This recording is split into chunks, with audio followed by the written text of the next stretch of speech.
बिस्मिल्लाहिर्रहमानिर्रहीम। अस्सलाम वालेकुम नाज़रीन, कुछ पल्ले नहीं पड़ा कि कहाँ से शुरू करूँ, कौन सा सिरा पकड़ूँ।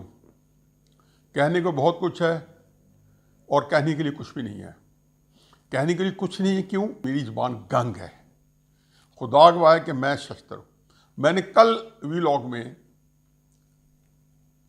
इतना कहा था कि आज का दिन पाकिस्तान की तारीख में एक और तारीख दिन के तौर पे सामने आ रहा है।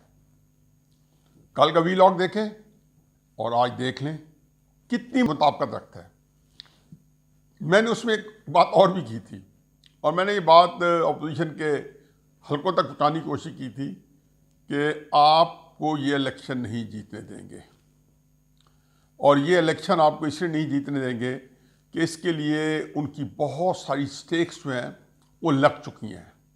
वो निज़ाम जो इन्होंने पूरे रियासत को, मुमलिकत को दौ पे लगा के तरतीब दिया है, बड़ी सुख की बड़ी बदनामी कमाई है, उसको वो अब इस आसानी से टूटने नहीं देंगे। पाकिस्तान टूट सकता है, 1971 में टूट गया था निज़ाम का सहारा देते देते। चुनाचे आपने देखा जी कि वो जो अपोजिशन थी आज का इलेक्शन, तो मेरा एक ही सजेशन थी कि आप अपने मेंबर्स लेके असेंबली से बाहर बैठ जाएं और सादिक सजरानी साहब को 48 वोट्स मिलते हैं, 50 मिलते हैं, जितने मर्जी मिलते हैं, जो जाएंगे उनको ही पता चल जाएगा, आप बायकॉट कर दें। लेकिन मेरा ख्याल है कि जो कुछ हुआ है इसमें भी अल्लाह की बेहतरी है। मुझे नहीं पता था कि इस इलेक्शन ने हुकूमत के लिए एक और बड़ा इम्तिहान जो है वो सामने रखना है। ये देखिए, ये इलेक्शनों का जो सिलसिला है 2018 से जो आरटीए से शुरू हुआ है, उससे पहले मार्च के अंदर बलूचिस्तान असेंबली को जो है एक रातों रात पार्टी खड़ी करके बाप बनाया गया, और फिर किस तरीके से बाप के सेंटर बनवाए गए, फिर सजरानी साहब को और सारे जो जरदारी साहब उस वक्त भी बड़े चहक चहक के एस्टेब्लिशमेंट के साथ कंधे रगड़ रहे थे, इमरान खान साहब के साथ बिल्कुल हैंड इन ग्लव थे। तो ये तब से शुरू हुआ है और तब से ही निज़ाम जो है लगता था किसी से मत जा रहा है। चुनाचे 2018 के इलेक्शन के बाद मुझे अच्छी तरह याद है कि मेरे जन गफूर साहब की ट्वीट आई और फिर उनके बाकायदा बड़ी प्रेस कॉन्फ्रेंस हुई, और यकीन आने उनकी खुशी दीदनी थी। ज़ाहिर है कि वो इलेक्शन फौज ने करवाए थे, लेकिन उनके लफ्ज़ बड़े मुझे आज तक मेरे कानों में गूंजे हैं। उन्हें कहा ये बात तारीख बताएगी कि ये पाकिस्तान की तारीख के शफाफ तरीन इलेक्शन है। कहने में क्या हर्ज है? आखिर DGSPR ने चंद महीने पहले कहा है कि हमारा सियासत से कोई ताल्लुक नहीं है, कोई सबूत है तो बता दें। तो वो कहते हैं ना कि दास्ताने पहन के जब आदमी काम कर रहा हो तो कहाँ से बंदा सबूत है, सबूत वो भी माड़ी पाकिस्तानी कौम, उसको ज़रूरत पड़ सकती है कुछ सबूत सामने लाए। और हर एक के अंदर है तो गोश्त पोश का आदमी ना, हड्डियाँ भी हैं, वो भी टूट सकती हैं, दर्द भी होता है।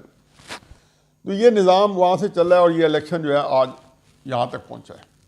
उसी में एक और भी ट्वीट आई थी, वह तो इज़्ज़ो मन तशाओ तो ज़ुल्म मन तशाओ। ज़ाहिर है कि वो कोई हिंदुस्तान को ज़िल्लत नहीं मिली थी, वो नवाज शरीफ को, या मैं कहता हूँ जमहूरियत को मिली थी, और वो उस वक्त बड़ा ले दे भी हुई थी और कहा गया था जी कि नवाज शरीफ साहब को अल्लाह ताला ने ज़िल्लत दी है और इज़्ज़त जो थी इमरान खान को मिली थी।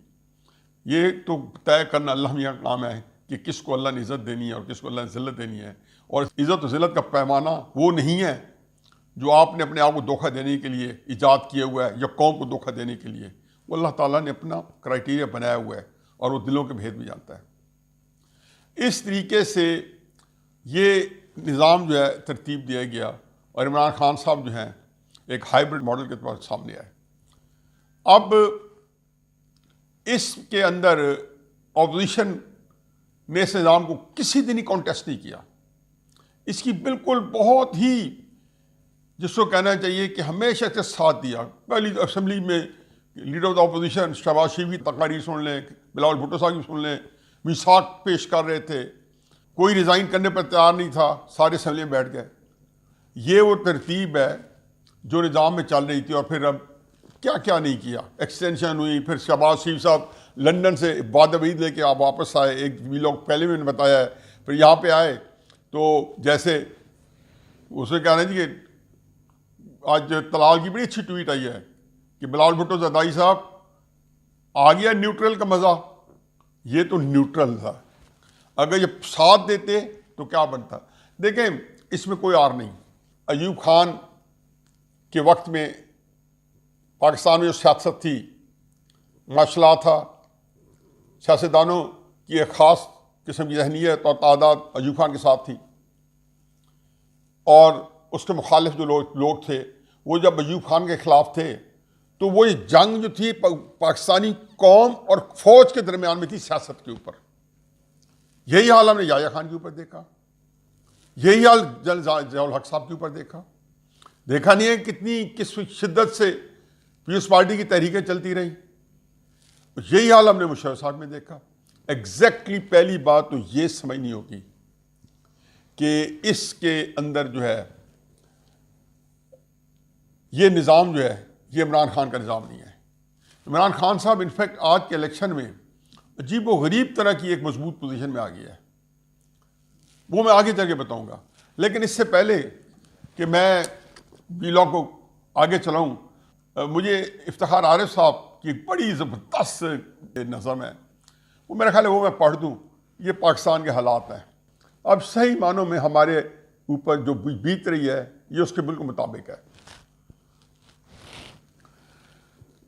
बिखर जाएंगे हम क्या जब तमाशा ख़त्म होगा, मेरे माबूद आखिर कब तमाशा ख़त्म होगा।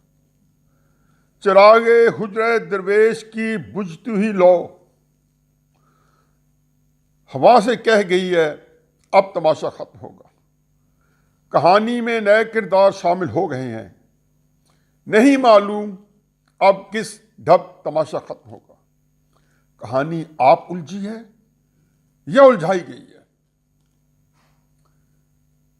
कहानी आप उलझी है कि उलझाई गई है। ये उक्ता तब खुलेगा जब तमाशा खत्म होगा। जमीन जब अदल से भर जाएगी नूर अला नूर, बनामे मसलों को मजहब तमाशा खत्म होगा। ये सब खटपुतलियां रक्षा रहेंगी रात की रात, शहर से पहले पहले सब तमाशा खत्म होगा। तमाशा करने वालों को खबर दी जा चुकी है, तमाशा करने वालों को खबर दी जा चुकी है कि पर्दा कब गिरेगा, कब तमाशा खत्म होगा। दिले नामुतमईन ऐसा भी क्या मायूस रहना, जो खल्क उठी तो सब तब तमाशा खत्म होगा। हकीकत यह है कि ये हमारा पूरा सारा इस वक्त ये नक्शा खींचा हुआ है, और लोगों ने अब 26 मार्च को उठना है, उससे चंद दिन पहले उठना है, बाद में उठना है। लेकिन इस तरह जब तमाशा ख़त्म होता है खल्क खुदा के उठने के बाद, तो तमाशा करने वाले जो हैं उनको इस बात का अंदाज़ा नहीं है कि वहाँ सल्तनत किस नहज जा पहुँचती है। लेकिन मेरा ख्याल है कि ये चीज़ें सानवी हैसियत रखती हैं। मैंने कभी नहीं देखा कि ये प्रायोरिटी है कि पाकिस्तान को ये खतरा हो सकता है, सियासी तौर पर अफरात तफरीत हो गई, पोलराइजेशन हो गई, कौम अगर फौज के ऊपर डिवाइड हो गई तो बड़ा नुकसान होगा। नहीं, ये तो कोई प्रायोरिटी है ही नहीं, ये तो सानवी हैसियत है। आज जो असल मेरा मौजूद था, मुझे यकीन है इस इलेक्शन के बारे में पूरा पता था कि इसका रिजल्ट ऐसे ही निकलना है। अब ये ठीक है कि गिलानी साहब सुप्रीम कोर्ट जाएंगे, ये भी ठीक है कि हो सकता है कि सुप्रीम कोर्ट भी ओपन एंड शट केस है और उसका फैसला अल्लाह ताला के फजल करम से justice delayed is justice denied, Faisal Vawda वाला इंसाफ उनका इंतजार कर रहा होगा कि ओपन एंड शट केस में 3 साल उनको जो है उन्होंने गुज़रात करवा दी, तो ये भी चल जाएगा। अब क्या बनता है क्या नहीं बनता, अदालतों का इम्तिहान है, देखते हैं कि आया किसी मौके पे वो अपनी साख जमा सकते नहीं जमा सकते। लेकिन ये मेरे नज़दीक जो वारदात है इसके पीछे उनका विजडम है कि एक सर के ऊपर लटकती रहे तलवार, इमरान खान साहब के ऊपर भी, कि उनको भी काम चलता रहे, इनका भी काम चलता रहे, इनको भी थोड़ी सी तसल्ली दे दी गई ताकि इधर रिलीफ लें। हमेशा मैंने कहा था कि आपको चॉइस करनी होगी। अगर आपने इमरान खान साहब को दुश्मन बनाया है, जिसके खिलाफ आप तकरीरें फरमा रहे हैं, खासतौर पीपल्स पार्टी वाले लोग हाथ लहरा लहरा के, तो फिर आप जंग हार चुके हैं। आप इमरान खान साहब को कुछ नहीं बता सकते कि उसके जो वाली वारिस हैं वो उनके जो है जिसको कहना चाहिए कि इशारे आबरू के मोहताज हो।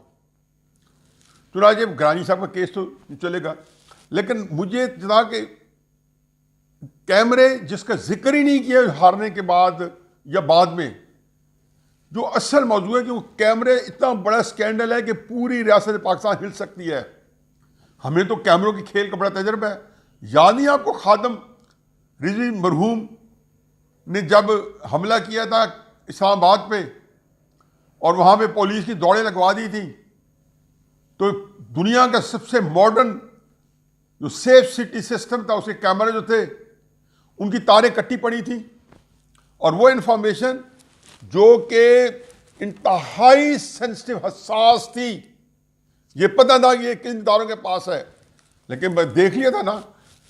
और आज कल सिक्योरिटी अफसर लगाया, कानून की खिलाफ वर्जी करती है, हर चीज को तय करते हुए सेनेट के अंदर लगाया सिक्योरिटी अफसर, और सुबह कैमरे लटक रहे थे। 6 कैमरे डिटेक्ट हुए, और पता नहीं कितने जो नजर ही नहीं आए होंगे, क्योंकि उन्होंने, हो सकता है कि यह भी चाल चली हो कि नजर आने वाले कैमरे लगवा के और उनको उधर भिजवा दिया हो जहां कैमरे नजर नहीं आ रहे थे, ताकि लोग जो है थोड़ा रिलैक्स होके वोट दें और उनको पता चल जाए कि कौन क्या कर रहा है, कौन क्या नहीं कर रहा। ये कोई 1920 का रूस नहीं है, ये कोई हिटलर की जो जिसको कहना चाहिए कि वो जो नाज़ी फोर्स नहीं है कि आप पूरे पाकिस्तानी अवाम के ऊपर इस तरह के चेक्स रखें कि एंड ऑफ द डे आपको एक सेनेट की चेयरमैनशिप चाहिए थी, सारे इदारे चाहिए थे, मतलब एक इदारे चला जाता क्या फर्क पड़ता, लेकिन नहीं। फिर जिस तरीके से वो इलेक्शन लड़े गए, लड़वाए गए, फिर भी सीट पूरी नहीं, फिर आज ये तमाशा करना पड़ा। लगे कैमरों का स्कैंडल जो है, ये स्कैंडल अगर अपोजिशन ने ना उठाया, अगर इसको लेके ना चले, तो मैं हकीकत समझता हूँ कि अपोजिशन जो है जिल्लत ख्वारी और रुसवाई के अलावा से कुछ भी नहीं मिलेगा। मैंने कहा जी कि आप लोगों को दोबारा ड्राइंग बोर्ड पे बैठ के अपनी पूरी स्ट्रेटेजी को दोबारा री इन्वेंट करना पड़ेगा। पीपल्स पार्टी अगर नहीं खुले दिल से आती तो माजत कर लें, 2 पार्टियां काफ़ी हैं, नवाज शरीफ साहब और फजल रहमान साहब, जिनको कोई कन्फ्यूजन नहीं है, और आप इस कैमरों की तहकीक के ऊपर डट जाएं। इतना बड़ा स्कैंडल है, इसके अंदर आप जब पता चलेगा कि कौन बंदा घुस गया सेनेट बिल्डिंग में, किससे उसकी सैंक्टिटी पामाल की, सारी CCTV फुटेजेज है, लेकिन फुटेजेज तो हर एक की हैं, सानिया साहिवाल की हैं, सानिया मॉडल टाउन की हैं, मुर्तज़ा भुट्टो की हैं, रौ अनवार के हाथों शहीद होने वाले नकीबुल्लाह महसूद की हैं, किस चीज़ नहीं है, लेकिन गायब हो जाती हैं। मतीउल्लाह जान को जब लेसन देने के लिए ले गए थे तो फुटेज नहीं मिलती थी, वो कहते हैं हमने देखी नहीं है, सुनी नहीं है। और दूसरी चीज जो है कि जो 26 मार्च का धरना है, वो धरना जो है वो भी चाहे साफ नहीं करनी है, क्या धरना इमरान खान साहब के खिलाफ करना है या अपने रियासत के खिलाफ करना है, क्योंकि ये इलेक्शन रियासत लड़ी है। यही बात शेख रशीद साहब ने फरमाई थी। आज पाकिस्तान हारा है, वो रियासत वो जीत गई है, पाकिस्तान हार गया है। आप धरना इस्लामाबाद लेके जाएंगे, मेरी तरफ से अभी समझ लें कि आप फारिग हैं। ये आपको तय करना होगा कि अब आपने करना क्या है। आपको फैसला कौन मार्का करना पड़ेगा अगर इस मुल्क को बचाना है। इस मुल्क को नहीं छोड़ा जा सकता ऐसे लोगों के ऊपर जो कि तारीख के बदतरीन हुक्मरान, नालायक तरीन हुक्मरान, बदतरीन धांधली की पैदावार, करप्ट, इनसे ज्यादा रिजीम आज तक आया नहीं है। लाने वालों में भी करप्शन इंतहा पे है और जो आ चुके हैं उनमें भी करप्शन इंतहा पे है। कानून से धुएं निकले हैं करप्शन से। स्कैंडल हैं खत्म होने को नहीं आते। जुम्मे 4 दिन दवाइयों का स्कैंडल आया, आज तक स्कैंडल ही स्कैंडल चल रहे हैं। तो ये आपके सामने राह अमल दो ही हैं। एक, कैमरे किसने लगाए, और अगर आप मुजरिमों तक पहुंच जाते हैं तो मेरा ख्याल है कि मैं ऑपोजिशन से अर्ज कर रहा हूं, तो आप कामयाब हो जाएंगे। और फिर अब 26 मार्च का मार्च जो है उसकी सिमत का तयन भी आपने करना है, वगरना आप फारिग हैं। वमा अलैना इल्लल बलाग।